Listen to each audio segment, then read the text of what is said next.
All right, folks, in this video we are going to name some ionic compounds. I took all the different types of ionic compounds and put them together here. So the first thing we will do is classify them as either simple, transition, polyatomic, or some kind of combination of the last two. So here we have Al and S. Al is a regular metal. It is not a transition metal. And S is just a regular single atom anion. So this is going to be a simple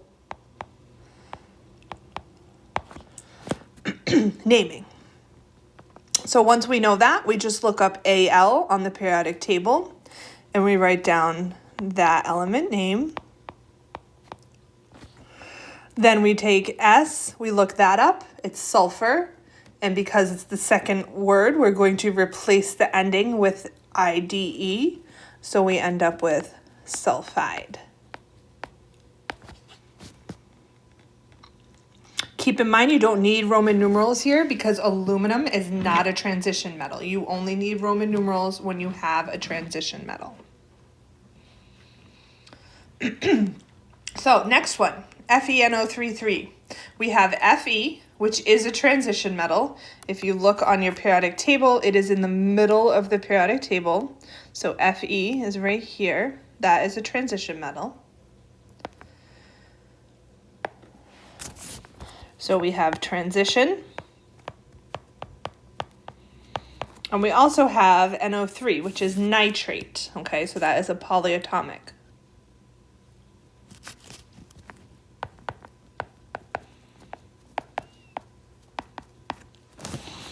So we're going to start off by naming the first element, iron, and we're going to write the second word, which will be nitrate here. And because it's a polyatomic, you don't change the ending. But now, because we have a transition metal, we need to find a Roman numeral to go in there. So I'm going to take my formula, do the reverse crisscross,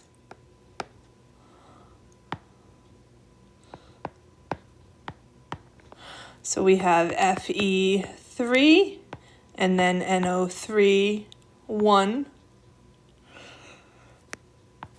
We know that NO3 has a minus charge and Fe has a plus charge. So the last thing we need to do is make sure that NO3 has the correct charge. So look on your polyatomic table, what is the charge supposed to be on nitrate? It's supposed to be 1, so this checks out. Once you've done that check, you take this number and turn it into a Roman numeral.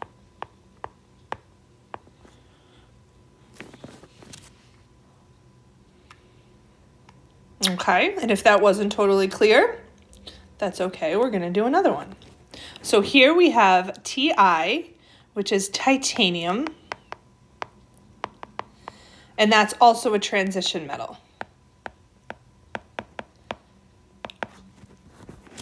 And then we have bromide. Now bromide, we do change the ending to IDE because it's just Br. It's not a polyatomic.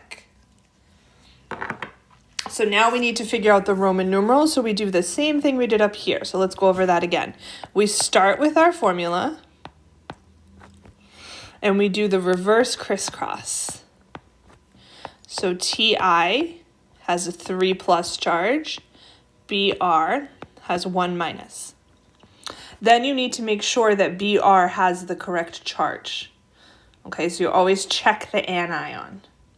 When we look Br up on the periodic table, it is in group 7A, which we know has a 1 minus charge. So that checks. And that means you can take this and turn it into a Roman numeral. So you check the anion, but then the Roman numeral is the charge on the metal.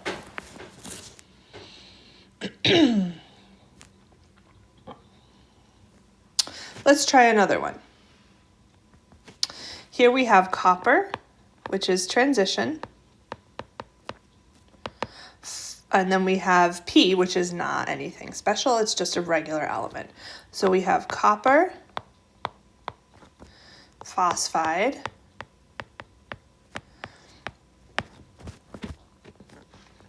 and because copper is a transition metal, we need to take our formula, do the reverse crisscross,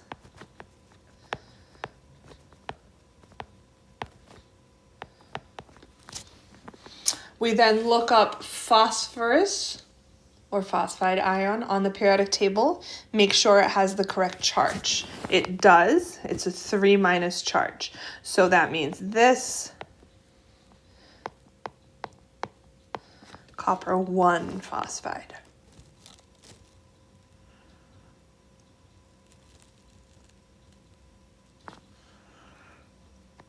Next one, we have Mg, which is not a transition metal, and SO4. SO4 is a polyatomic. Now, it might not be immediately clear only because it's not in parentheses, but remember, it doesn't have to be in parentheses. Okay, so make sure you're checking those polyatomics. So now that you know that, it's magnesium, and SO4 is sulfate. And you do not change the ending on your polyatomic.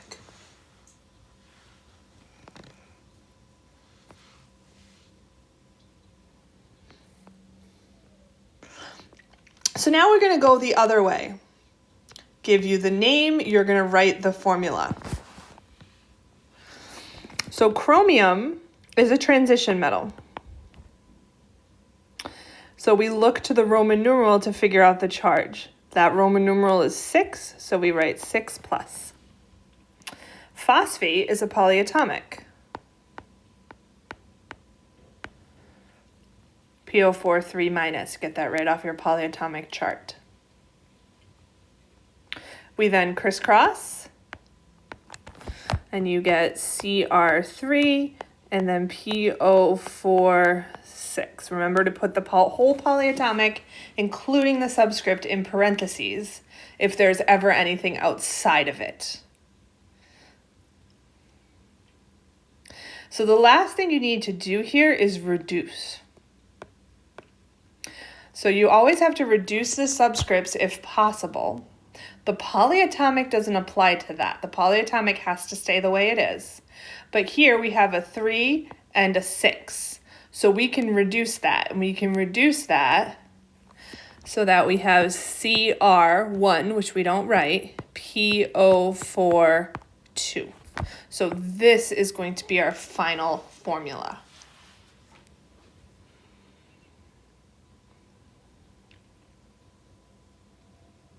So let's look at that one more time. Here we have vanadium, which is V. It is a transition metal, so we look to the Roman numeral. That's a 4. Carbonate is a polyatomic. So then we crisscross.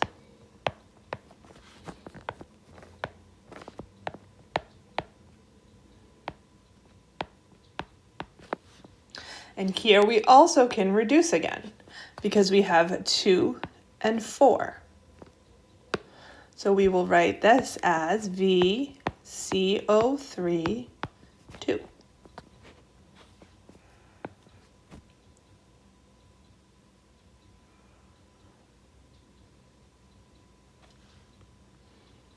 So here we have tin, which is kind of confusing because it's technically a transition metal, but it's not in the middle, but that's okay. You don't need to worry about that. It's obviously a transition metal here because it has a Roman numeral. So we have SN2 plus, nitrate, we crisscross,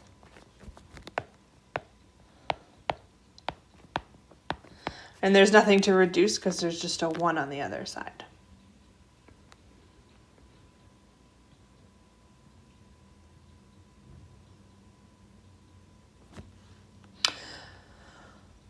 So now we have some kind of basic ones. The simple ionic. Calcium, you look up on the periodic table, it has a 2+ charge. Sulfide is sulfur, has a 2- charge. Crisscross them, you get Sa2S2. Obviously, you want to reduce that. You don't want to have 2 2s, so you will end up with just CaS.